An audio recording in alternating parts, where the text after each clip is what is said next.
Count na lang. Mag-count ka ha. 1. 1, 2, 3, 4, 5, 6, 7. Oh. 4, 5, Hindi, no. Ano kasunod ng 7? 8. 8. Next. 9. Ang galing, oo. Next. 9. No. Ano kasunod ng 9? 4. 10. 10. Ulit. Count. Number 4. 1.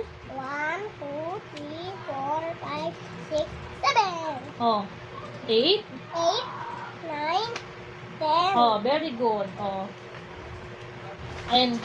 Ayan po, sinulat niya kanina yung pangalan. Ginaid ko lang siya, yung mga tuldok. Ayan, tapos pinasulat ko sa kanya yung pangalan niya kanina. Ayan, tinuldokan ko lang yan. Para maano yung ano niya. Ito, tsaka yung number na 1 to 10.